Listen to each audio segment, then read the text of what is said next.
بسم الله الرحمن الرحيم. السلام عليكم ورحمة الله وبركاته.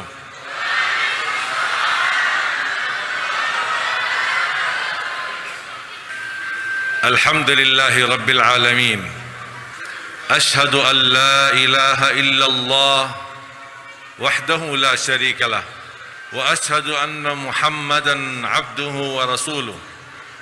اللهم صل وسلم وبارك على سيدنا محمد وعلى آله وصحبه ومن تبعهم بإحسان إلى يوم الدين. اللهم علمنا ما ينفعنا وانفعنا بما علمتنا وزدنا علما وتقى. Alhamdulillah, syukurillah. Bapak Ibu jamaah sekalian dimuliakan Allah Subhanahu wa taala. Alhamdulillah atas karunia Allah Subhanahu wa taala untuk negeri kita Indonesia. Banyak anugerah yang diberikan oleh Allah untuk negeri kita. Walaupun masih banyak kekurangan, masih banyak tantangan, tapi kalau kita bandingkan dengan negara lain, banyak nikmat yang kita dapat di negeri kita Indonesia tercinta. Indonesia dengan berbagai macam suku dan budaya, 714 suku yang berbeda-beda, tapi mereka bisa bersatu di bawah bendera merah putih. Indonesia begitu luas, berbagai macam bahasa, asal usul dan latar belakang, tapi alhamdulillah negeri kita masih utuh dan tidak ada fitnah adu domba atau perang saudara di antara kita.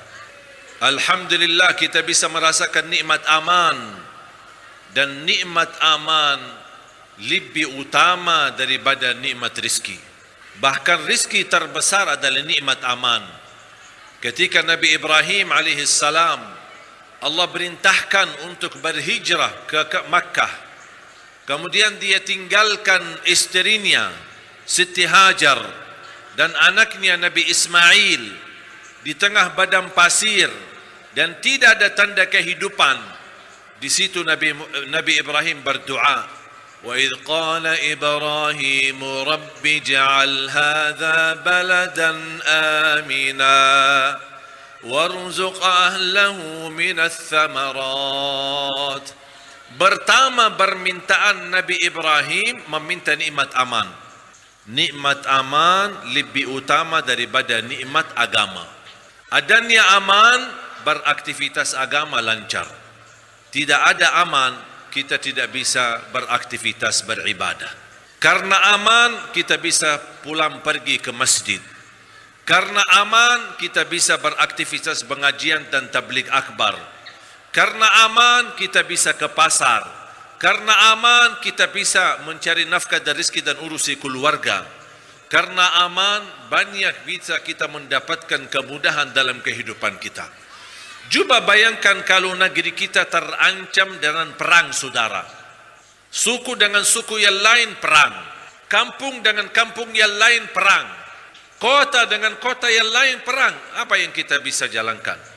Makanya kita harus bersyukur kepada Allah Subhanahu wa taala. Kita bisa melihat bagaimana keadaan saudara kita di Timur Tengah. Syria, Yaman, Tunisia, Libya, Iraq. Banyak tantangan dalam kehidupan mereka. Belum lagi berbagai negara di Afrika. Tapi alhamdulillah kita bisa merasa nikmat aman. Saya pernah ketika ke Palestina, ketika jamaah meminta kita ingin tahajud di Masjidul Aqsa. Kita keluar dari hotel, naik bis, satu rombongan menuju Masjidul Aqsa. Dan adanya Masjidul Aqsa di dalam sebuah kota tua yang dibagari dengan tembok besar dan ada pintu-pintu besar di luar. Sampai ke sana bis tidak bisa bawa masuk, kita harus jalan kaki. Jalan kaki masuk kampung kota tua di dalam. Ada banyak rumah di dalam, toko-tokoan, ada orang Yahudi, ada Nasrani, ada Muslim, semua ada di situ. Kita jalan kaki kurang lebih 5-7 menit di dalam kota tua itu, sampai ke pintu terakhir atau pintu utama untuk masuk kepada area Masjidul Aqsa. Tapi dalam ketika sampai di sana, pintunya tertutup. dan dijaga oleh pasukan Israel. Jamaah tunggu, mulai ramai jamaah datang, berombongan, ada yang dari Turki, dari Malaysia, dari Pakistan. Bahkan saya melihat ada bendera Inggris, ada bendera Brazil. Saya kaget, ini tim bola ada di sini. Ternyata bukan tim bola, tapi muallaf dari Brazil, bara muallaf dari Inggris, muallaf dari berbagai negara Eropah. Itu menunjukkan apa? Kemajuan Islam di sana. Kadang-kadang kita malu, di negara Eropah sudah maju Islam, di negeri Islam itu malah mundur Islam. Dan mulai ketika ramai bertambah jamaah ingin masuk ke area Masjidul Aqsa dan sekalian menuju Masjidul Aqsa, tapi kondisi pintunya tertutup dan pasukan Israel menjaga, dan pasukannya, senjatanya, tidak boleh kita masuk. Tunggu. Ya, kita tunggu dari jam 2 sampai setengah 3 sampai jam 3, bahkan lewat dari jam 3 tidak ada dibuka pintu. Saya melihat ada seorang di samping saya, orang Palestina, warga Palestina, sudah tua, pakai kursi duduk, dan mulai jamaah gelisah karena cukup lama mereka, lebih dari 1 jam meminta dibukakan pintu. Saya lihat orang Palestina, seorang bapa ini kok duduk biasa-biasa aja, tidak gelisah, tidak ada apa-apa, biasa aja. Saya langsung bercakap sama dia pakai bahasa Arab, karena saya kan orang Arab, jadi bisa bahasa Arab. Saya berbicara sama dia, Bapak kok biasa-biasa aja, kita semua gelisah, bahkan marah, kenapa tidak dibukain pintu? Langsung dia tanya, pasti kamu dari luar ya? Maksudnya pendatang, bukan orang penduduk situ. Ya, saya dari luar, dari Indonesia. Ya, makanya gelisah, yang baru-baru datang itu gelisah. Kalau kami sudah biasa, sudah 70 tahun dengan kondisi begini. Sudah 70 tahun dalam keadaan seperti ini. Sudah biasa. Kami sabar. Kapan dibuka pintu? Dah tahu. Terserah mereka. Kapan mereka ingin buka ya buka. Kalau tidak dibuka ya udah pulang. Baru dibukain pintu hampir mendekati subuh. Kita berdiri dan menunggu sampai hampir 2 jam. Begitu dibuka pintu, petugas Israel menekankan dan menyampaikan tidak boleh gesak-gesaan dan tidak boleh ramai-ramai, harus berombongan satu-satu, pelan-pelan, dan tidak boleh takbir. Teriak-teriak takbir itu tidak boleh. Kalau orang yang dilihat takbir langsung ditangkap. Kemudian pas begitu masuk, dan saya pertama kali seumur hidup saya bisa melihat Masjidul Aqsa secara langsung. Kemudian saya masuk masjid, walaupun masih ada waktu beberapa minit, saya waktu itu tidak salat tahiyatul masjid. Saya tidak salat witir, memanfaatkan waktu sebelum azan, atau walaupun 2 rakaat tahajud. Apa yang saya lakukan? Saya sujud syukur. Kenapa saya sujud syukur ketika saya masuk ke Masjidul Aqsa? Karena di saat peristiwa kami dipertahankan tidak bisa masuk ke masjid dan menunggu berjam-jam di situ, saya ingat Indonesia. Selama saya berada di Indonesia, tidak pernah saya menemukan aparat keamanan yang menjaga dan melarang kita ke masjid. Justru kita ke masjid dikawal dan dijaga sama aparat keamanan. Ada acara begini besar, coba tugas mereka menjaga kita di luar, supaya berjalan lancar, aman, dan kemudahan dalam melaksanakan acara. Betul? Makanya ketika saya ingat ini, dan saya melihat kondisi Masjidul Aqsa, tanah suci, kiblat yang pertama, mereka tidak bisa beraktivitas normal untuk melaksanakan salat seenak mereka dan kapan saja. Ternyata mereka tidak bisa. Makanya kita ucapkan Alhamdulillah. Banyak nikmat yang kita dapat. Tapi sayang sekali, kadang-kadang kita masih meminta nikmat yang baru, sedangkan nikmat yang sudah ada kita belum syukuri. Padahal Allah menjanjikan lain syakartum la azidannakum. Kalau ingin ditambahkan oleh Allah nikmat, kita harus belajar mensyukuri dan menjalani dan menikmati apa adanya. Allah kasih, ada yang kita minta, dan Allah kasih apa yang tidak pernah kita minta. Allah kasih. Dan kalau kita menjadi hamba yang selalu bersyukur atas anugerah dan nikmat, dan kita tidak bakal mampu membalas semua nikmat Allah yang diberikan oleh Allah Subhanahu wa taala. Dan saya selalu berkata, syukuri yang sudah ada, dijamin yang belum ada jadi ada. Syukuri yang sudah ada, dijamin yang belum ada jadi ada. Kita harus belajar menikmati apa adanya. Saya sering didatangin orang dan curhat, minta doa, sudah punya anak banyak, tapi stres urusin anak, pusing, anak nakal, susah salat, susah ngaji. Gimana kita agar bisa mendapatkan anak saleh salihah? Karena sayang sekali kita tidak mendidik dan memperhatikan iman dan akidah mereka sejak kecil. Kita biarkan dari kecil anak-anak kita sekarang di Indonesia dari 2 tahun, 2 atau 3 tahun sudah bisa main HP. Bukan dia bisa ngaji, malah ditukar dengan HP.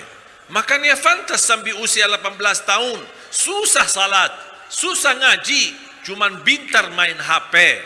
Karena kita yang membiarkan seperti itu. Jadi yang salah bukan anak kita, kita yang salah duluan. Bukan anak kita yang durhaka, kita yang durhaka duluan kepada anak kita. Makanya jangan heran kalau kita mendengar sekarang berita, anak-anak SD sudah kenal pacaran, anak-anak SD sudah kenal zina, anak-anak SD sudah tahu narkoba. Itu gara-gara siapa? Gara-gara kita. Ibu tidak mau pusing dengan kenangisan anaknya dan teriakan anaknya supaya dia nyaman, langsung kasih HP. Nah sana ini, sana, main ke sana. Mau lepas tanggung jawab. Punya anak tapi tidak mau, tidak ada waktu untuk urusi anak. Saya tanya sekarang Bapak Ibu, pernah enggak Bapak Ibu bersama anaknya ketika dia wudu? Apakah Bapak Ibu bisa melihat anaknya apakah wudunya benar atau tidak? Atau, nak, saya sana wudu, yuk, cepat. Habis itu datang semua bajunya basah. Nak, sudah wudu? Sudah. Gimana, benar tidak benar? Dah tahu. Dah pernah kita urus. Masuk ke masjid, di mana anak? Nak, sana, di belakang kamu salat. Habis itu kita ikut salat, tapi tahu enggak anaknya salat? Enggak tahu. Mungkin dia ikut main-main di belakang. Tanggung jawab orang tua, lihatlah anakmu ketika wudu dan benarkan wudunya. Temanin anakmu ketika ngaji supaya ngajinya bisa benar. Jangan hanya main berintah. Ayo salat, yuk ngaji, yuk baca. Tapi kita sendiri tidak berkenan mendampingi anak kita. Duduk sekalian sama anak, ayo nak kita ngaji bareng. Ayo temenin ayah kita salat duha bersama. Ayo temani ayah kita antar ayah ke masjid. Walaupun mereka kecil tapi tertanam cinta masjid sejak kecil. Guru saya pernah cerita, ada seorang anak masuk masjid. Mungkin dia semangat cinta masjid, semangat datang ke masjid. Masjidnya sepi, cuman ada beberapa orang. Namanya anak-anak lihat saf pertama kosong, datang maju ke depan di saf pertama. Datang seorang bapak, megang baju anak dari belakang, dia dorong dia, tarik dia ke belakang. Ayo nak, sana kok kamu salat di depan, sana kamu di belakang. Cara tak sopan, cara tidak menunjukkan akhlak Nabi Muhammad SAW. Apa yang terjadi? Anak tersinggung, bahkan nangis, keluar dari masjid. Kata guru saya, orang itu 54 tahun tidak pernah mau masuk masjid. Gara-gara apa? Gara-gara sikap kita. Ketika ada anak, tolong rangkuli anak dengan kata yang lembut, kata yang baik.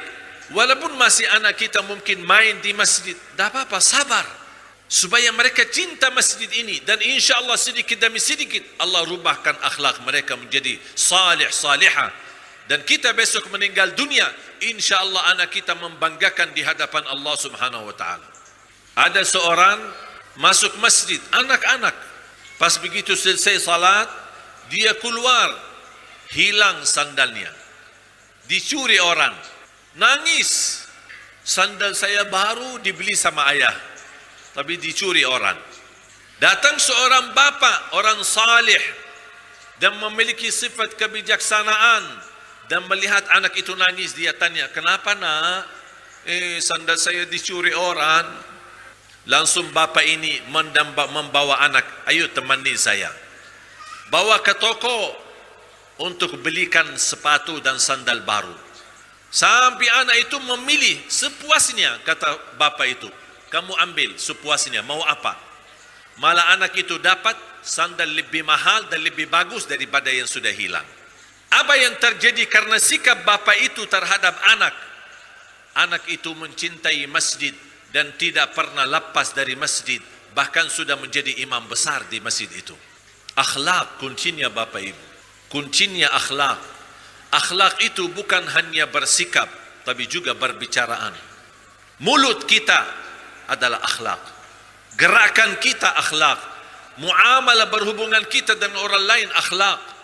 Dan kita ketika kita berakhlak, kita harus memiliki perasaan menunjuk atau mengikuti contoh Nabi kita atau meniru Nabi kita, Nabi Muhammad sallallahu alaihi wasallam.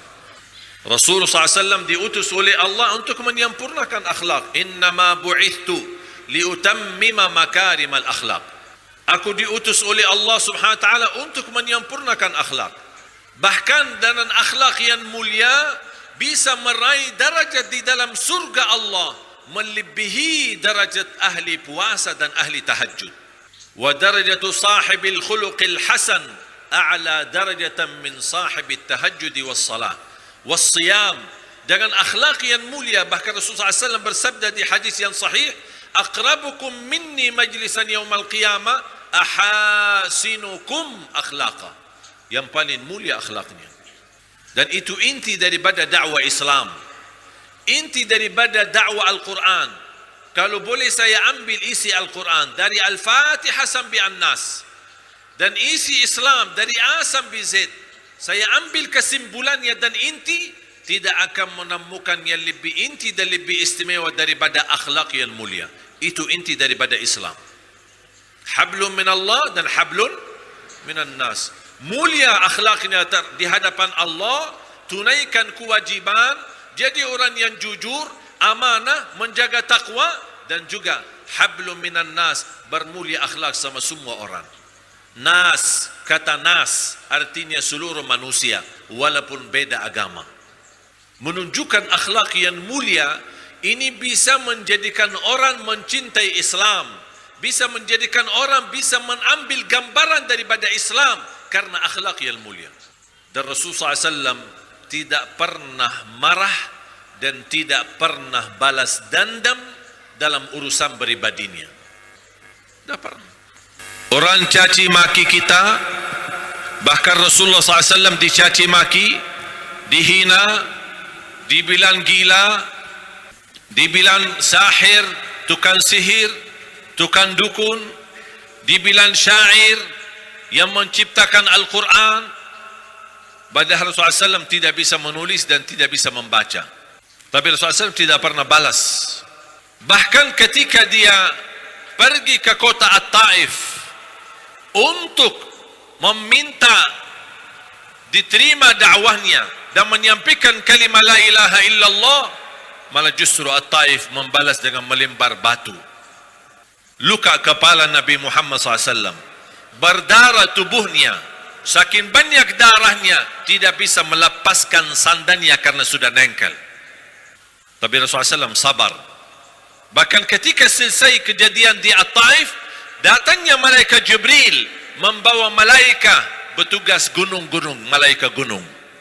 Perintahkan aku ya Rasulullah, atbiq alaihimul akhshabain, karena kota At-Taif berada di antara dua gunung namanya Al-Akhshabain. Perintahkan Rasulullah, saya akan rapatkan dua gunung ini supaya semua yang ada di kota At-Taif habis, mati dan binasa. Tapi Rasulullah SAW memilih sabar. La'alla Allah an yukhrij min aslabihim man yansuru hadha ad-din. Dan turunnya dari keturunan mereka Amr bin al-As dan banyak para sahabat yang berjuang untuk Islam. Kesabaran Nabi Muhammad sallallahu alaihi wasallam. Pernah enggak seumur hidup Bapak Ibu sampai hari ini, pernah enggak ketika kita berada di masjid lagi salat, sujud, di masjid, di musalla maupun di rumah. Dan di saat kita sujud, ada orang yang tidak dikenal datang membawa kotoran sapi dan dia buang kotoran sapi di atas kepala kita. Pernah enggak Bapak Ibu terjadi? Sama sekali. Seumur hidupnya sampai hari ini Ibu juga belum? Berarti mohon maaf kita belum diuji. Ya, belum diuji. Karena Nabi kita Nabi Muhammad sallallahu alaihi wasallam ketika dia sujud di hadapan Ka'bah, ada seorang dari kufar Quraisy membawa salal jazur, kotoran perutnya unta, dan dia buang. Habis unta disembelih, diambil perutnya, dan biasanya perutnya pasti isi banyak kotoran dan bekas makanan. Ambil perutnya dan segala isinya, dan dia buang di atas kepala Nabi Muhammad sallallahu alaihi wasallam. Dan Rasul di saat itu lagi sujud. Siti Fatimah datang sambil menangis dan membersihkan kotorannya dari kepala Nabi Muhammad SAW. Dan ketika Nabi Muhammad SAW teruskan salatnya, dan begitu selesai, Nabi Muhammad mengangkat tangan, bukan mendoakan kecelakaan, tapi Rasulullah SAW berdoa, Allahumma hdi qawmi fa innahum la ya'lamun. Ya Allah, berilah hidayah kepada kaumku karena mereka belum tahu. Makanya Bapak Ibu, terlihat hakikatnya akhlak seorang bukan di saat dia santai-santai, bukan di saat dia manis, bukan di saat dia senang-senang, tapi teruji akhlak seorang ketika tertekan dengan ujian dan musibah. Baru akan terlihat apakah yang muncul dalam dirinya akhlak Nabi Muhammad atau yang muncul dari dirinya akhlak jahiliyah. Rasulullah SAW didatangi orang Yahudi, rombongan Yahudi datang menghadap Rasulullah SAW di Madinah. Dan ketika mereka sampai kepada Rasul, mereka menyampaikan salam, Assalamualaikum. Assalamualaikum, bukan Assalamualaikum. Apa arti Assalamualaikum? Kematian dan kecelakaan bagimu, wahai Muhammad. Itu ucapan mereka. Siti Aisyah di saat itu ada di samping Rasul. Marah Siti Aisyah, dan dia menjawab, Waalaikumsalam wal la'natu ala abaikum. Marah sekali Siti Aisyah sampai dia berkata, balasannya Waalaikumsalam, kematian bagi kalian dan kecelakaan bagi kalian, laknat bagi kalian. Kata Rasulullah SAW, ya Aisyah, sabar. Mereka berkata Assalamualaikum, cukup jawab Waalaikum, sudah selesai. Waalaikum.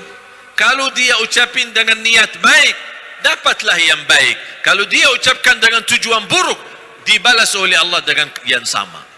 Cukup Waalaikum. Rasulullah SAW menunjukkan sifat sabar dan menahan amarahannya dan emosi. Dan Rasul tidak pernah, wa kana la yantasiru li nafsihi sallallahu alaihi wasallam, tidak pernah menguntungkan diri atau memenangkan diri dalam kasus pribadinya. Tidak pernah. Selalu memaafkan. Tapi kalau dalam hal agama yang dihina, Rasulullah yang dihina sendiri, atau dihina Islam, dihina Quran, Rasulullah marah. Kalau terkait urusan Allah, Rasul marah. Wa kana la yaghdabu illa fi haddin min hududillah. Rasulullah SAW tidak pernah marah kecuali dengan aturan atau hal-hal yang terkait dengan hak Allah Subhanahu wa taala. Tapi kalau urusan pribadi tidak pernah marah. Diusir dari Makkah, 40 tahun hidup di kota Makkah tempat kelahiran beliau sallallahu alaihi wasallam. 13 tahun berdakwah, berarti 53 tahun dia berada di Makkah. Ujung-ujungnya diusir, bahkan diancam mau dibunuh. Makanya Allah perintahkan hijrah. Dia berhijrah sampai sudah keluar dari kota Makkah di perbatasan, dan dia mempandangi kota Makkah sambil menangis. Walaula anna qaumaki akhrajuni minki lama kharajt. Kalau bukan kaum Makkah mengusir aku, saya tidak pernah mau keluar dari kota Makkah. Tempat kelahiran Nabi Muhammad sallallahu alaihi wasallam. Tapi diusir. Kapan bisa lagi ke kampung halamannya? Kapan bisa lagi ke tempat kelahirannya, kota kecintaannya? 8 tahun di Madinah, belum bisa dia kembali ke Makkah. 8 tahun belum bisa memadamkan rasa rindu kepada Makkah. Pernah enggak Bapak Ibu merasakan itu? Belum. Karena belum pernah diusir dari kampung kita. Tak pernah dihina di kampung kita sendiri. Coba bayangkan kalau kita menjalani tugas di luar kampung. Dan begitu selesai tugas kita bertahun-tahun, dan kita kembali ke kampung kita, malah diusir sama masyarakat. Tega enggak? Bisa enggak kita terima? Susah. Membayangkannya aja susah. Bagaimana kalau bisa merasakannya? Rasul datang tahun 7 Hijriyah hanya dengan pakaian ihram, ingin melaksanakan umrah, tidak dibolehkan sama kufar Quraisy. Kampung saya, kota kelahiran saya, tak boleh, tak boleh. Sampai terjadi Sulhul Hudaybiyah, baru Rasulullah SAW kembali ke tahun berikutnya, tahun 8, baru terjadi Amu Fatah Makkah. Sampai Rasulullah SAW naiki unta dan membaca, Inna fatahna laka fathan mubina liyaghfir laka Allahu ma taqaddama min dhanbika wa ma ta'akhkhar wa yutimma ni'matahu 'alayka wa yahdiyaka siratan mustaqima wa yansuraka Allahu nasran aziza. Allah berikan pertolongan kepada Nabi Muhammad SAW. Bahkan ketika di Fatah Makkah, semua kufar Quraisy datang, semua pimpinannya, semua orang-orang yang selama ini memusuhinya, menghina, mencaci maki, bahkan membunuh sahabatnya. Dan Rasulullah SAW membawa tongkat di atas untanya sambil jalan dan tawaf. Kemudian dia menunjukkan tongkatnya di atas kepala batung-batung yang ada di sekitar dan sekeliling Ka'bah. Lebih dari 300 batung yang ada di situ. Hanya dengan Rasulullah SAW tunjukkan tongkatnya dan membaca, wa qul ja'al haqq wa zahaqal batil innal batila kana zahuqa. Sambil Rasulullah SAW membaca ayat itu, semua batung-batung itu jatuh, rotoh dan juga menjadi pasir. Habis itu selesai tawaf, Rasulullah SAW menaiki pintu Ka'bah. Semua kufar Quraisy ada di posisi bawah dan semuanya tunduk. Sambil Rasulullah SAW menyampaikan perkataan kepada Quraisy, "Ma tadhunnuna anni fa'ilun bikum?" Apa kalian kira akan saya lakukan terhadap kalian? Kalian kira-kira apa? "Ma tadhunnuna anni fa'ilun bikum?" Mereka menjawab, "Akhun karim wa ibnu akhin karim." Kami kenal adalahmu dari saudara yang mulia dan anak saudara yang mulia. Subhanallah. Sekarang kau dibilang mulia, kemarin dihina dan dicaci maki. Kebalik. Kenapa kau kebalik? Karena yang berkuasa sekarang Rasulullah sallallahu alaihi wasallam. Bahasa mereka lembut, bukan kasar lagi. Akhun karim wa ibnu akhin karim, dari saudara kami yang mulia dan juga dari keturunan yang mulia. Apa jawab Rasulullah SAW? Idhabu fa antumut tulaqa. Pergilah kalian dibebaskan dan hari ini tidak ada balas dendam. Sallallahu alaihi wasallam. Mohon maaf Bapak Ibu, yang kita hadapi di Indonesia bukan krisis pemerintah, bukan krisis politik, bukan krisis ekonomi, tapi yang kita hadapi krisis akhlak. Kalau kita bisa bangkitkan akhlak yang benar, akhlak Nabi Muhammad sallallahu alaihi wasallam, dan kita menjadi contoh yang baik, insya-Allah Islam bakal makmur dan Allah berkahi negeri kita ini Indonesia. Sekarang mohon maaf, sampai jangankan masyarakat biasa, sampai sekarang para dai, para asatiz sudah bisa keluar dari mulutnya kata-kata jorok. Kata-kata yang saya mohon maaf, saya tidak berani sebutkannya. Tak layak. Harus kita sebagai da'i, sebagai ustaz, sebagai kiai, kita harus mencontohkan Nabi Muhammad sallallahu alaihi wasallam. Sakit hati sama orang, kita marah sama orang, tidak boleh kita menyampaikan selain berkata-kata yang baik. Ada orang menghina Habib kita, Habib Rizik. Habib Rizik sabar, tapi kita boleh membela Habib Rizik. Saya bersikap, ketika saya punya urusan pribadi, orang menzalimi saya, menghina saya tidak mau terhitung membalas kehinaan dengan hinaan yang sama. Saya milih sabar dan saya milih meniru akhlak Nabi Muhammad SAW. Kalau ada balasan dari umat, tak apa-apa, ini umat berhak untuk marah dan protes, itu haknya umat. Tapi saya pribadi, saya mampu menahan tidak protes, saya mampu menahan tidak marah, saya mampu menahan dan menjaga mulut saya tidak keluar kecuali yang baik. Kenapa saya lakukan itu? Karena saya ingin meniru Nabi Muhammad sallallahu alaihi wasallam. Kita harus, Nabi Muhammad kan imam kita, Nabi Muhammad idola kita, Nabi Muhammad figur kita, Nabi Muhammad contoh yang terbaik, bahkan yang tersempurna. Tak ada yang lebih baik dari Nabi Muhammad SAW yang kita contohkan. Sekarang coba anak-anak kita, apa idola anak-anak kita? Pemain bola. Minta belikan baju yang namanya Ronaldo, Messi. Itu karena idola mereka. Padahal ada pemain bola yang hebat Muslim, tapi sayang sekali anak kita lebih cenderung kepada hebatnya orang main bola yang non-Muslim. Banyak di Liga Inggris, Spanyol, Jerman, banyak pemain bola yang hebat tapi dan agama Islam. Kenapa kita tidak menunjukkan kepada anak kita, inilah penggantinya daripada kamu ke sana mencintai orang yang non-Muslim, ini penggantinya. Hebat main bola, bagus, dia bisa berdoa, bisa menunjukkan akhlak yang baik, menjaga salatnya. Bahkan sampai ada pemain bola, walaupun dia lagi main bola, menjalani tugasnya, tapi dia bisa menjaga dan puasa. Ini harus kita tiru, contoh. Sekarang lebih parah lagi, pemuda-pemuda. Dulu kita khawatir anak-anak kita, sekarang pemuda-pemudi kita, idolanya apa? Artis Korea. Jangankan anak muda sekarang yang suka artis Korea, sambil bapak-bapak ikut-ikutan nonton artis bola Korea. Yang lebih parah, malah disuruh kita contohkan budaya Korea. Alhamdulillah, kita punya budaya kaya raya, tak perlu kita mengikuti budaya Korea. Betul kan? Banyak alhamdulillah tradisi yang baik di tengah kita.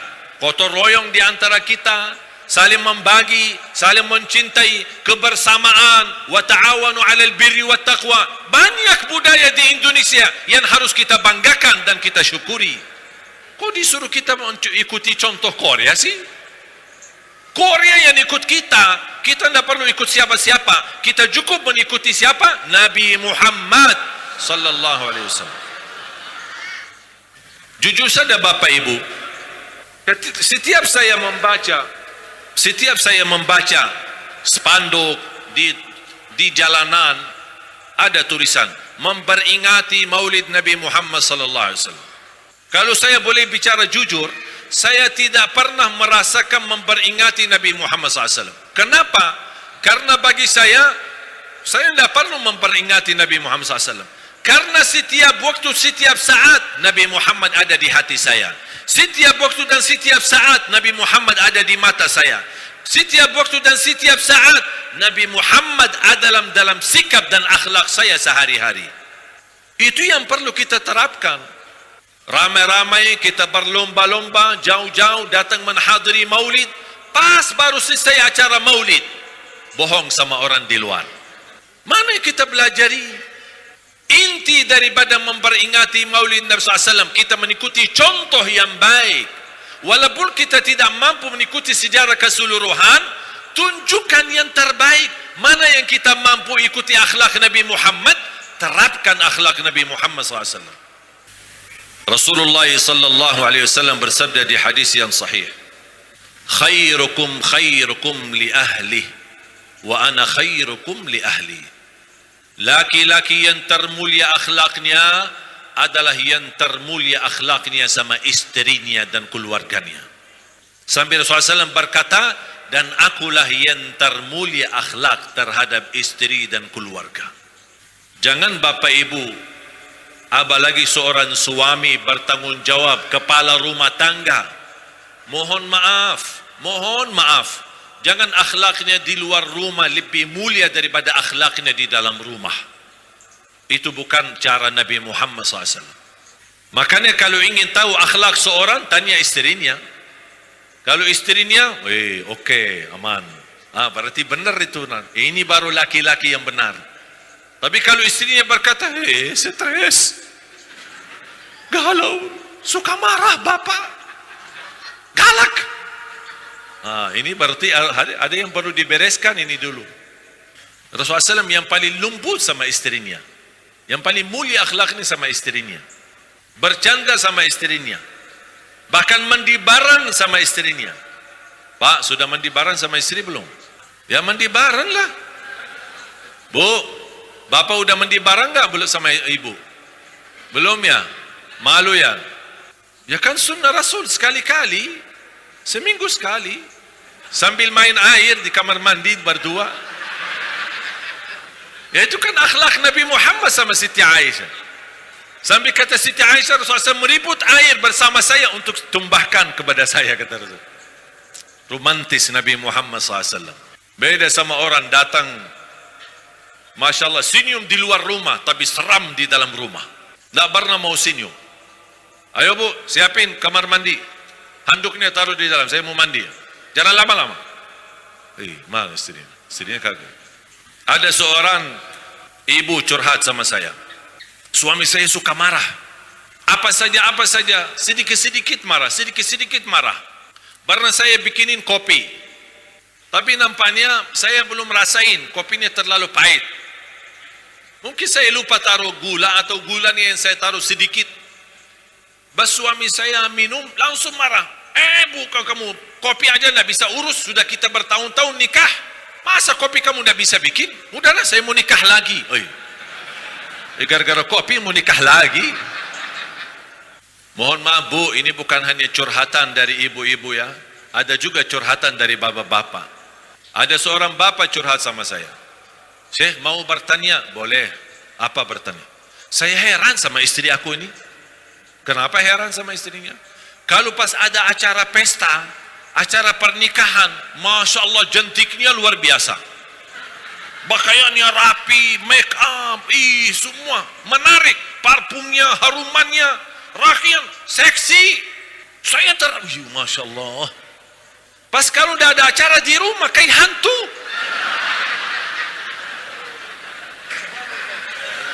Dah pernah rapi. Betul nggak? Makanya bu, jangan pas di saat ada acara suka rapi. Walaupun dah ada acara, jangan setiap bapak datang siang hari malah kita sambut dengan bawang putih, bawang, makanan, sayuran. Mau salaman, mandi dulu, ganti baju dulu, biar sambut bapak dengan harumannya. Masya Allah, ibu cantik sekali. Ibu mau kemana?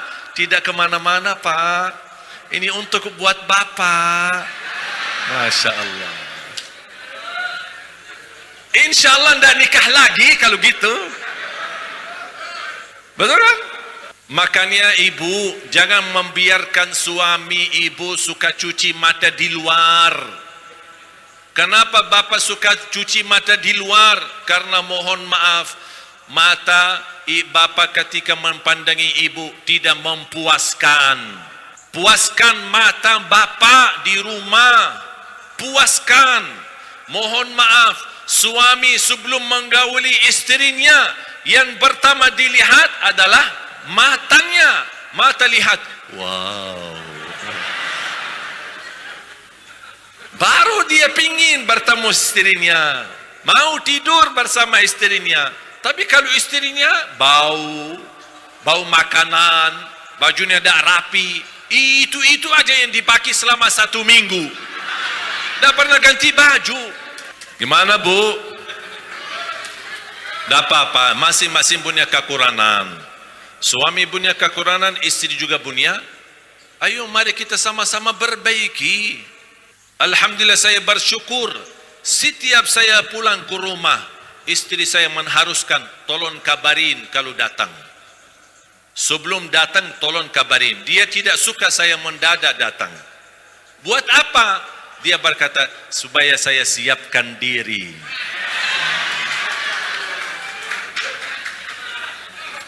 Alhamdulillah. Ya makanya yuk para istri berjuanglah. Berjuanglah. Kalau istri sudah merasa tidak mampu, tidak sanggup, ikhlaskanlah suaminya. Faham tak ikhlas? Ya jadi ibu harus punya pilihan. Tak boleh ibu tidak rapi di rumah, tidak harum, tidak berpakaian enak dan manis, dan tidak boleh suaminya nikah lagi. Protes. Sudah galau di rumah dan tidak boleh nikah lagi.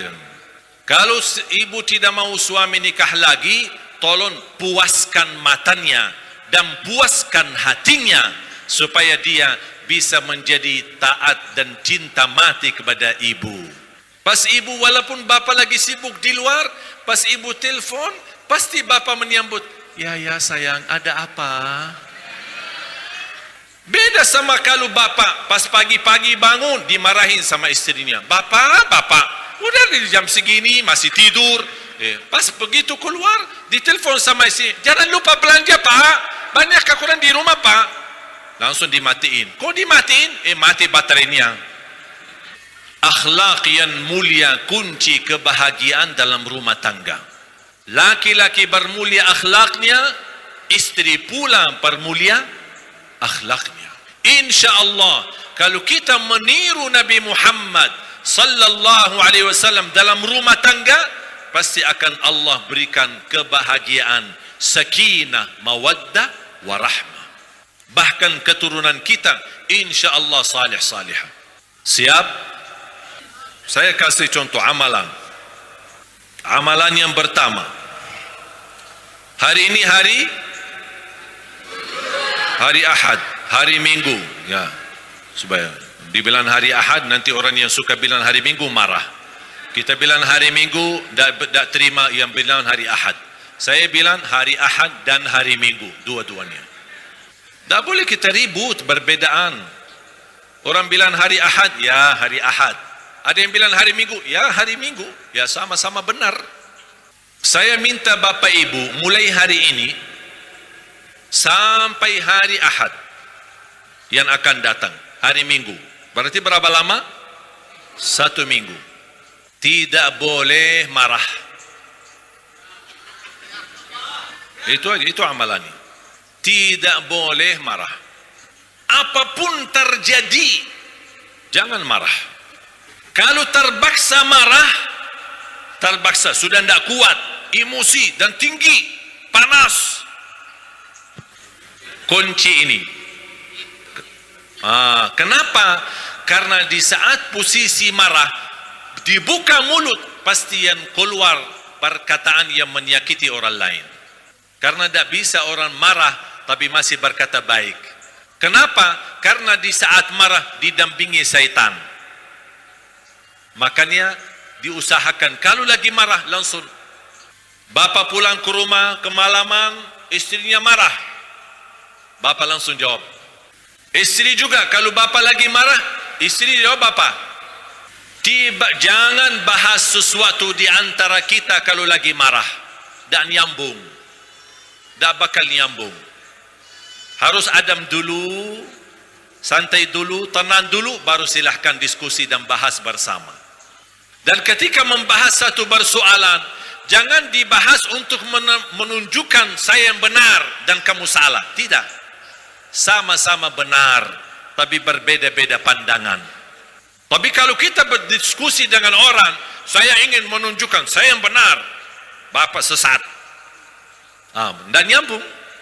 Dan nyambung, tak bakal nyambung. Karena sudah di hati kita, kita menganggap orang lain sesat, makanya apapun yang dia sampaikan, tidak bakal saya terima. Beda kalau saya menghormati beda pandangan. Kira-kira bisa amalkan?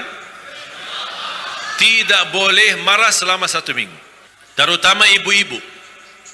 Karena ibu-ibu lebih banyak diam di rumah. Kadang-kadang kesal sama anak-anak. Sebentar jatuhin piring, pecah piringnya. Gelas kopi atau gelas teh dipecahin sama anak. Ibu langsung emosi dan marah.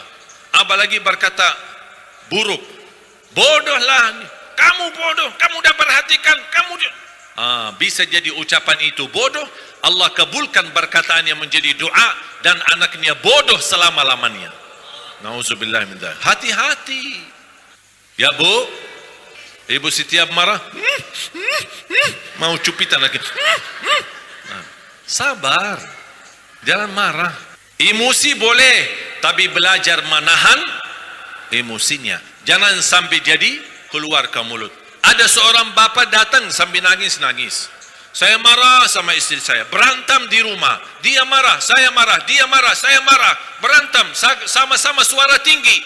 Akhirnya saya jatuhkan talak sama istri saya. Tapi saya tidak sadar. Saya bilang, subhanallah, bapa tidak sadar tapi masih ingat. Kalau yang namanya tidak sadar, tidak ingat sama sekali. Malah dikasih tahu sama orang lain. Bapa tadi ucapin cerai. Masa? Itu namanya tidak sadar. Tapi kalau masih ingat, sadar dan jatuh 1 talak. Makanya saya selalu nasihatkan jamaah, kalau emosi, diam, itu aja obatnya. Diam, tidak usah bahas. Nanti, tolong sayang, nanti kita bahas. Nanti kita bahas. Izinkan istri, izin istri, saya mau ambil air dan saya salat 2 rakaat. Habis itu kita bahas. Insya Allah ketika ambil air wudu, insya Allah terbedam amarahannya. Turun marahnya. Amalan yang kedua, mulai hari ini Bapak Ibu belanja kotak amal. Kotak amal kecil atau kaling. Setiap Bapak Ibu marah, bersedekah. Kalau bahasa saya, denda marah. Denda marah harus bayar. Tapi saya lebih positif, saya berkata, bersedekahlah setiap kamu marah. Kenapa? Karena Rasulullah SAW bersabda, wa inna sadaqata tutfi'u ghadabar rabb kama yutfi'ul ma'un nar. Sedekah itu mampu memadamkan kemurkaan Allah. Saya mengambil kesimpulan, kalau sedekah mampu memadamkan kemurkaan Allah dan marahan Allah, apalagi marahan kita. Makanya salah satu yang mengobati sifat marah kita adalah bersedekah.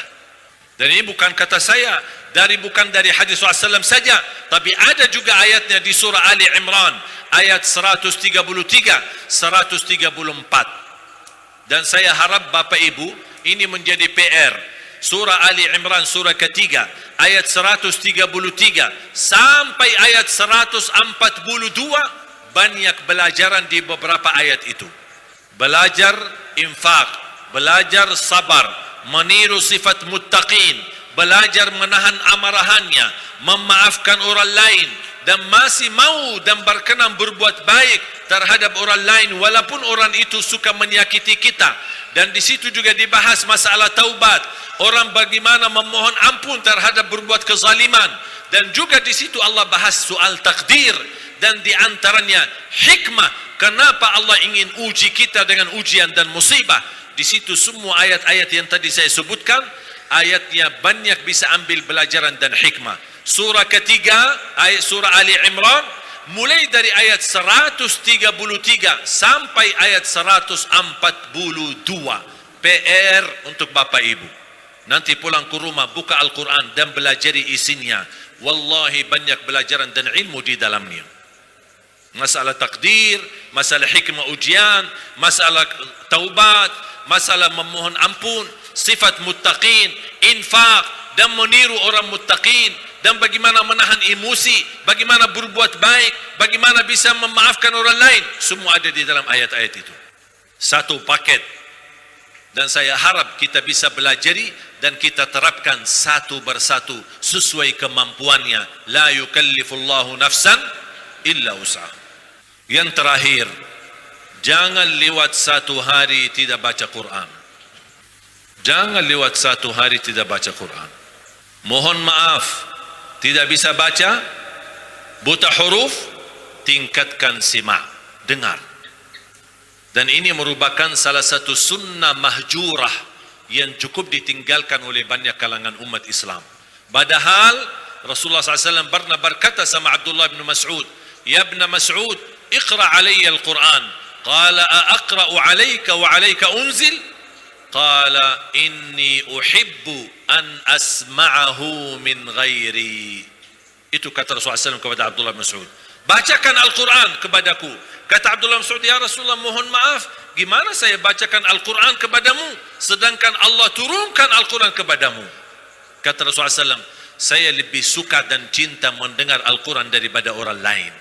Dan kata guru saya, "Wal qari'u wal mustami' ajruhuma sawa." Yang membaca sama yang simak pahalanya sama. Setiap satu huruf dapat 10 kebaikan. Berarti tidak ada alasan lagi. Orang yang tidak bisa baca masih bisa dengar. Manfaatkan HP kita yang ada isinya Al-Quran. Manfaatkan CD murattal di rumah kita, setelkan Al-Quran.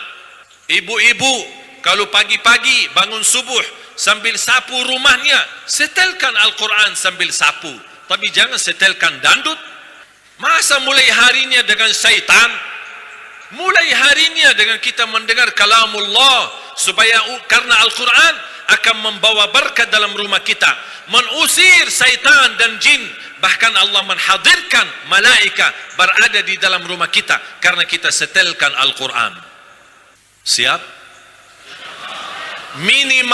Minimal mulai harimu baca Al-Quran, tutupi harimu dengan baca Al-Quran. Itu sudah minimal.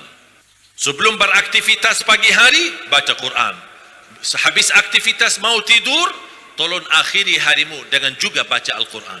Tak bisa baca, dengar. Kalau boleh saya usulkan, rutinkan baca atau dengar surat Tabarak Al-Mulk setiap mau tidur. Kenapa? Karena seandainya malam itu tidur dan meninggal dunia, InsyaAllah dapat jaminan selamat dari siksa kubur. Mohon doa restu Bapak Ibu, doakan kami. Alhamdulillah kami sudah hampir 2 tahun menggerakkan program 1 juta penghafal Al-Quran untuk Indonesia. Saya bercita-cita kalau Indonesia menjadi negara terbesar penduduk Islam sedunia, InsyaAllah tidak lama lagi Indonesia menjadi negara terbesar sedunia para penghafal Al-Quran. Alhamdulillah dalam 2 tahun ini kami mencetak dan melahirkan puluhan bahkan ratusan para penghafal Al-Quran di seluruh Indonesia. Dan setiap penghafal Al-Quran kami hadiahkan umrah. Dan tujuannya sebenarnya bukan hanya umrah saja, tapi sekalian setor hafalan di hadapan para imam besar di Tanah Suci, di Makkah dan di Madinah. Dan Alhamdulillah rata-rata yang kami kirim ke sana, pulang dari Madinah, pulang ke Indonesia ke tanah air, dan masing-masing sudah meraih ijazah dan sanad yang nama mereka bersambung sampai Rasulullah sallallahu alaihi wasallam. Dan Alhamdulillah ketika kami gerakkan safari dakwah, dan kami lipatkan seluruh masyarakat di seluruh daerah. Dan Bapak Ibu sudah bisa melihat bagaimana peningkatan hafalan Al-Quran di kalangan anak-anak. Dan banyak juga di Lombok. Kemarin Sambat Fuadi dari Bima yang sambat juara, ada juga Najah yang dari Mataram, dan banyak anak-anak kita yang bisa membanggakan kita. Dan mudah-mudahan ada di antara Bapak Ibu memiliki keturunan penghafal Al-Quran yang mampu membanggakan kita di hadapan Allah hari kiamat. Dan orang mendapat syafaat Al-Quran bukan hanya para penghafal, tapi orang yang ikut memfasilitasi para penghafal, yang membina para penghafal, yang mendukung para penghafal, yang memberi infak dan sedekahnya untuk para penghafal, kita ikut juga dapat pahalanya di sisi Allah. Setiap mereka baca Al-Quran, Allah salurkan pahala. Kenapa kok kita bisa dapat pahalanya? Karena kitalah yang memimpin mereka, membina mereka, memfasilitasi mereka, atau bisa jadi menjadi orang tua asuh untuk mereka. Mungkin Bapak Ibu kemarin mendengar berita Ananda Akbar, seorang dari Garut, tukang pemulung. Saya sebenarnya kemarin ingin bawa dia kemari, cuman karena kondisinya belum fit dan kita sudah bawa ke dokter gigi dan juga bawa ke dokter umum. dan saya sudah angkat dia sebagai anak angkat, dan alhamdulillah dia sekarang mulai belajar di pesantren kami di Cipanas, dan alhamdulillah ada beberapa titik di pesantren kami di beberapa daerah ada rumah tahfiz dan ada wakaf tanah di mana-mana. Alhamdulillah kemarin termasuk ketika kami menggerakkan 1 juta penghafal Al-Quran, dan saya selalu berkata program 1 juta penghafal Al-Quran bukan milik Ali Jabir, tapi saya harap menjadi milik kita bersama, perjuangan kita bersama, amal salih kita bersama, dan kita harus ikut memperjuangkan bersama sesuai kemampuan kita masing-masing. Dan alhamdulillah kita melihat salah satu respon yang sangat luar biasa ikut mendukung dan mensukseskan program 1 juta penghafal Al-Quran untuk Indonesia adalah daerah Manado sama Ternate dan Tidore. Luar biasa dari segi infaknya, sampai ada ibu-ibu menyerahkan mas kawinnya, ada yang menwakafkan tanahnya. Di Kalimantan kemarin kami dapat 20 hektar, di Jawa Tengah kami dapatkan beberapa hektar, di Ternate kita mendapatkan wakaf beberapa hektar dan kita langsung letakkan batu pertama.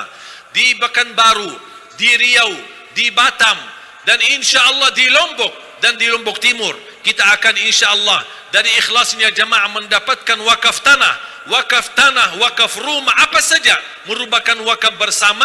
Insya Allah kita bangun dan menjadikan Lombok insya Allah pulau para penghafal Al-Quran. Apa yang kita mampu upayakan untuk Al-Quran, kita tidak boleh tunda Bapak Ibu, karena rizki yang sesungguhnya adalah yang kita salurkan dalam berbuat kebaikan, sedekah, infak, dan sedekah infak yang terbaik untuk Al-Quran. Karena setiap mereka membaca Al-Quran, penghafal Al-Quran, Allah salurkan pahala bacaan mereka. Walaupun kita meninggal dunia sudah sekian tahun, Allah subhanahu wa ta'ala akan Allah salurkan pahala bacaan mereka. Setiap satu huruf 10 kebaikan. Siap? Semangat? Takbir! Takbir! Takbir! Mudah-mudahan, saya selalu berkata, para orang tua kalau merasa dirinya gagal menjadi penghafal Al-Quran, mohon jangan gagalkan anakmu dan cucumu menjadi penghafal Al-Quran. Kalau itu pun tidak berhasil, jangan gagalkan hartamu sebagian seikhlasnya untuk Al-Quran, untuk pesantren, untuk para tahfiz, supaya insyaAllah kalau kita meninggal dunia kita berkata, ya Allah mohon maaf saya belum bisa hafal Al-Quran, tapi hartaku, sedekahku jadi saksi dan disaksikan oleh Allah, disaksikan oleh malaikat. Kita mendukung dan membantu para penghafal Al-Quran. Dan masih banyak seperti anak-anak pemulung ini yang insyaAllah kita rangkul, kita satukan dan kita bina supaya mereka bisa mengharumkan nama Indonesia dan bisa membawa berkah untuk negeri kita Indonesia. Karena saya yakin insyaAllah dengan berkah Al-Quran Indonesia aman, makmur, berkah dan mendapatkan ridha Allah subhanahu wa ta'ala. 5 tahun belakangan ini alhamdulillah peningkatan perhatian kepada Al-Quran sangat luar biasa, meningkat tinggi. Bukan hanya di kalangan masyarakat, bukan hanya di kalangan anak-anak sebagaimana kita lihat acara Hafiz Indonesia, tetapi juga di kalangan para pejabat. Sekarang kita sudah bertemu dengan gubernur hafal Quran, wali kota ada yang hafal Quran, bupati ada yang hafal Al-Quran, dan insyaAllah banyak saya ketemu aparat polisi dan aparat TNI yang sudah hafal Al-Quran 30 juz. Dan ini menunjukkan kabar gembira, Indonesia akan terus menerus bersama Al-Quran sampai Allah rubahkan nasib kita di negeri kita. Insya Allah akan Allah hadirkan pemimpin negeri kita Indonesia, para penghafal Al-Quran. Bayangkan Bapak Ibu, satu saat kita mendengar pengumuman besar diumumkan di TV. Imam besar Idul Fitri, Idul Adha, seorang penghafal Al-Quran, imam sekaligus khatib, adalah Presiden Republik Indonesia. Masya Allah. Tidak ada yang mustahil. Wallahi, dan saya sudah bernazar, bersumpah kepada Allah Subhanahu wa taala, saya akan berjuangkan Al-Quran di Indonesia sampai mati. Dan saya berdoa kepada Allah, ya Allah, aku mohon jangan cabut nyawa saya sampai 1 juta menghafal Al-Quran menjadi kenyataan untuk Indonesia. Makanya kemarin saya pas ditusuk, saya tingkatkan doa sama Allah, ya Allah jangan dulu ya Allah, saya dah boleh mati dulu ya Allah, karena belum selesai tugas. Tak apa-apa ditusuk berkali-kali. Makanya di hari saya ditusuk, saya langsung panitia bawa ke rumah sakit, saya dijahit. Makanya saya mohon kalau pas kami keluar jangan ribut-ribut. Soalnya tadi pas saya masuk jemaah ribut sambil ada yang tarik tangan saya lumayan agak masih ada sedikit sakit. Jadi hati-hati ya. Pas kita keluar tolong jangan bergesak-gesaan. Ketika saya di Lampung dan kejadian saya dibawa ke rumah sakit dan dijahit 10 jahitan. Di bagian dalam 6. Karena dagingnya sudah sampai ke dalam, dijahit 6 jahitan, baru ada 4 jahitan di luar. Terus habis itu saya dibawa ke hotel. Tanya sama, kami bawa ke mana ini? Ini pas sore hari belum maghrib. Kami bawa ke hotel. Khawat nanti Syekh di apa-apain nanti lagi sama orang kita tidak tahu dan nyaman. Jadi lebih aman Syekh di hotel. Saya bilang subhanallah, baru ditusuk sekali sudah kekhawatiran. Saya ke hotel hanya 1, saya ganti baju dan turun lagi karena masih ada acara tabligh akbar habis maghrib dan acara habis isya tabligh akbar juga. Kasihan jamaah yang nunggu lama-lama. Bagaimana? Saya lebih baik mati di masjid daripada mati di hotel. Betul kan? Dia buat apa? Jujur saja. Mana coba bayangkan kalau ada pilihan, mau mati atau di hotel? Ya di masjid. Makanya saya minta turun lagi sambil Pak Kapolda Lampung datang. Kami khawatir Syekh, lebih baik Syekh istirahat dulu. Saya bilang insyaAllah istirahat kita di surga. Kalau di dunia tambat berjuangan dan jihad untuk Al-Quran dan untuk Islam, dan kita bangkitkan akhlak Nabi Muhammad sallallahu alaihi wasallam. Dan kita harus sabar menghadapi tantangan, sabar. Karena zaman ini banyak orang gila. Kita sabar. Sedikit gila jangan takut, kita sabar. Kita lihat tantangan kita luar biasa. Apalagi sekarang guru kita Imam Besar Habib Rizik dihina, dicaci maki, tidak apa-apa, sabar. InsyaAllah semuanya akan berlalu. Wal aqibatu lil muttaqin, pertolongan Allah hanya untuk orang yang bertakwa, tapi syaratnya sabar. Kita harus, memang agak pahit, tidak apa-apa, sabar. InsyaAllah semuanya akan berlalu dan kita insyaAllah dipertolongkan oleh Allah Subhanahu wa taala, dan kita insyaAllah menjadi umat yang kuat, umat yang rapat hatinya, rapat safnya, dan mudah-mudahan terlahir dari generasi-generasi para penghafal Al-Quran yang bisa memimpin Indonesia menjadi berkah dan makmur. Amin ya rabbal alamin. Makanya dalam kesempatan ini sebelum saya tutup doa, nanti sama panitia kami gerakkan dalam kesempatan ini, ayo mari kita sama-sama memberi infak yang terbaik untuk program kita 1 juta penghafal Al-Quran untuk Indonesia. Saya minta kalau panitia menyediakan kotak amal, ya silahkan, bismillah, kita nawaitu. Saya mohon, saya titip satu, Bapak Ibu, saya mohon ketika Bapak Ibu bersedekah, saya percaya Bapak Ibu semuanya suka bersedekah, suka berbagi. Tapi mohon Bapak Ibu, ada satu hal yang selalu terlupa. Apa? Suka lupa doa. Ketika bersedekah jangan lupa doa. Tawassul, bersedekah dengan doa, terkabul doa kita. Ketika isi sedekahnya untuk Al-Quran, ya Allah aku mohon dengan berkat sedekah ini, titipkan pahala sedekah ini untuk kedua orang tuaku. Ya Allah dengan berkat sedekah ini, aku mohon titipkan pahalanya untuk keluargaku. Ya Allah dengan berkat sedekah ini, sembuhkan penyakitku kalau lagi sakit. Bahkan suami istri yang sudah lama nikah tapi belum dikaruniai oleh Allah keturunan, bersedekah disambilkan doa. Ya Allah kami mohon dengan berkat sedekah ini, anugerahkan kepada kami keturunan salih dan salihah. Makanya bismillah, sambil kita bersalawat ya, kita sambil bersalawat, Saya harapkan semua, ayo mari kita sama-sama berlomba dalam kebaikan ini. Kita bersedekah dan kita niatkan untuk program 1 juta menghafal Al-Quran.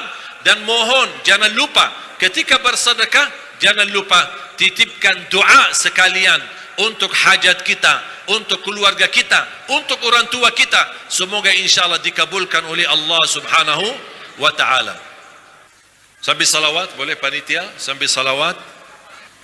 Sallallahu ala Muhammad, sallallahu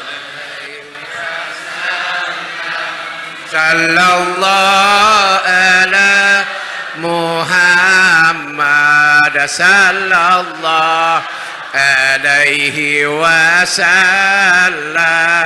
sallallahu ala Muhammad, sallallahu alaihi wasallam,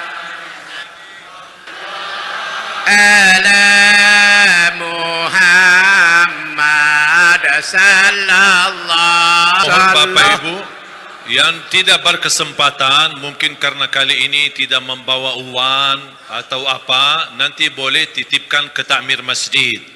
Ya, kepada takmir masjid diniatkan mewakili yayasan kami Masjid Baitul Izzah menumbulkan infak dan sedekahnya untuk program 1 juta menghafal Al-Quran. Barangkali nanti ada salah satu jamaah atau wasilah dari jamaah, ada yang tertutup hatinya menginfakkan sedekah wakaf, wakaf tanahkah, wakaf apa sajakah yang kita bisa manfaatkan untuk bangunan pesantren. Dan insyaAllah bisa menjadi Lombok Timur dan seluruh Lombok ini bisa menjadi salah satu wasilah terlahir para penghafal Al-Quran dan menjadi amal salih untuk kita semua. Amin ya Rabbal Alamin. Silakan nanti berhubungan dan kontak kepada takmir masjid. Ya, sambil kita sekarang berdoa, mari kita sama bermunajat kepada Allah Subhanahu wa taala.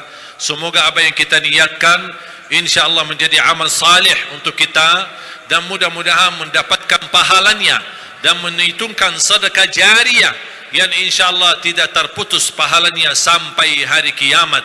Amin ya rabbal alamin. Bismillahirrahmanirrahim. Alhamdulillahi rabbil alamin. Allahumma salli ala Muhammad آل محمد. اللهم إنا نسألك الهدى والتقى والعفاف والغنى. اللهم إنا نسألك العفو والعافية والمعافاة الدائمة في الدين والدنيا والآخرة. اللهم إنا نسألك العفو والعافية والمعافاة الدائمة في الدين والدنيا والآخرة. يا الله hidupkan kami dalam keadaan iman, wafatkanlah kami dalam keadaan Islam, akhiri hayat kami dengan husnul khatimah, husnul khatimah. اغفر لنا ولوالدينا، اغفر لنا ولوالدينا وارحمهم كما ربونا صغارا، واغفر لجميع المسلمين والمسلمات والمؤمنين والمؤمنات الأحياء منهم والأموات. Ya Allah, aku mohon untuk semua jamaah yang hadir selepas majlis ini, masing-masing pulang sudah diampuni segala dosanya, disucikan hatinya, dibersihkan jiwanya, diselamatkan langkah-langkahnya. Ya Allah, di antara kami yang sakit, sembuhkan penyakitnya, sehatkan badannya. Ya Allah, atas izinmu kami bersama-sama berkumpul dalam acara ini. Ya Allah, berilah kepada kami kemuliaan, sama-sama bertemu kembali di dalam surgamu ya Allah bersama Nabi Muhammad sallallahu alaihi wasallam. Allahumma ya Allah, kabulkan niat baik kami, kabulkan sedekah kami, kabulkan niat baik wakaf kami untuk program Al-Quran, untuk generasi Al-Quran. Anugerahkan kepada anak dan cucu kami menjadi penghafal Al-Quran, pencinta Al-Quran, berakhlak akhlakul Quran birahmatika ya arhamar rahimin. Ya Allah, anugerahkan kepada keturunan kami salih salihah yang mampu menjaga nama baik keluarga kami, yang mampu membanggakan kami di hadapan-Mu hari kiamat. Ya Allah, satukanlah ulama kami, para habaib kami, para kiai kami. Lindungilah mereka ya Allah dari segala kejahatan, lindungilah mereka ya Allah dari segala keburukan.